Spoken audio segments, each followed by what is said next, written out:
जय श्री राम भैया लोग। भैया वो लोग आप लोग से मुझे बस यही इतना पूछना है, आजकल जो हिंदू मुस्लिम कट्टर हिंदू इतना जो फैला है ना अपने सोशल मीडिया पे आतंक, इसका मतलब क्या है?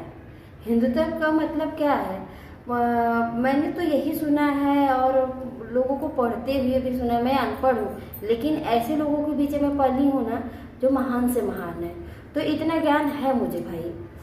बोलते ना श्री राम जी के जन्म में उन्होंने भी बोला था कि नर और नारी की कोई जाति नहीं होती, जाति होती है मानवता की।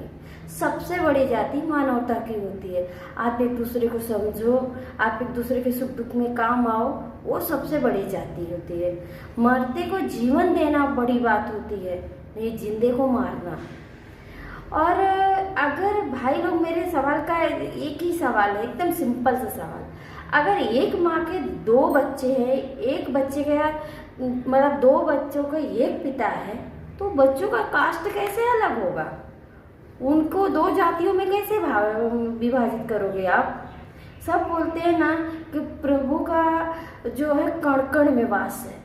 हम में भी है, आप में, शूद्र में भी है, ब्राह्मण में भी है, राजपूत में भी, सब में है। तो आप ये बताओ, जब हमारा परम पिता सबका एक है, अखंड भारत ब्रह्मांड का परम पिता एक है, तो जातिवादी कहाँ से आ रही है?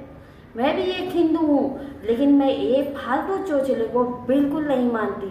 अगर जिसमें सही ज्ञान है ना, वो मेरे सवाल का जवाब दे के जाए। अगर आपके दो बच्चों के पिता हो, तो आपके बच्चों का दो कास्ट कैसे बनेगा? वो दो जाति कैसे होगी? मेरे इस सवाल का जो जवाब दे सके वो कमेंट में आके बिंदास जवाब।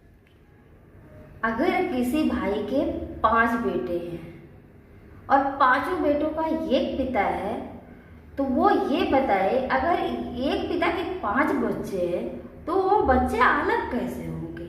वैसे हम बोलते हैं अखंड ब्रह्मांड जो है एक ही पिता से है, हम सब, हमारी एक ही माता है, तो हम अलग कैसे हुए? कोई राजपूत, कोई ब्राह्मण, कोई शूद्र, ये सब क्या है? मैं हिंदू हूँ, लेकिन मैं इस चोचले के खिलाफ हूँ भाई।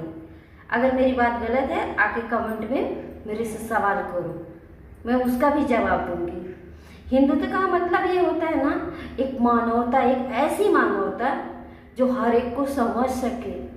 डूबते को ना सहारा देना चाहिए, डुबाना नहीं चाहिए। अभी ये रिधिमा महारानी जो खुलेआम कट्टर हिंदू का वो फेंक रही है दाना, व्यूज लपेट रही है। अरे मैं बोल रही भाई भैया, ये पाकिस्तान के ना वो जो क्या बोलते हैं आतंकवादियों से तो कम डर है, लेकिन इस लड़की से ना बहुत ज़्यादा खतरा है हमारे देश को। ये ना हमारे देश को टुकड़ों में तोड़ रही है और हम बेवकूफ़ लोग इसका सपोर्ट कर रहे हैं।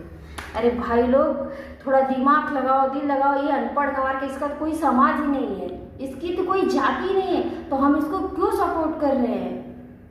अगर हम आपस में टूटेंगे तो पाकिस्तान, चीन, जापान हमारा क्या करेगा? हम कुछ नहीं कर पाएंगे। हमें तो लगता है जो हमारे पूर्वज ने गुलामी से आज़ादी दिलाई है ना, ये लड़की और कुछ लोग ऐसे हैं ना, हमें फिर से गुलामियों की जंजीर में जकड़ेंगे। अगर मेरी बात गलत हो तो मुझे आप गलत बोल सकते हो, अगर मैं सही बोली हूँ तो कमेंट में आकर मुझसे सवाल जवाब कर सकते हो।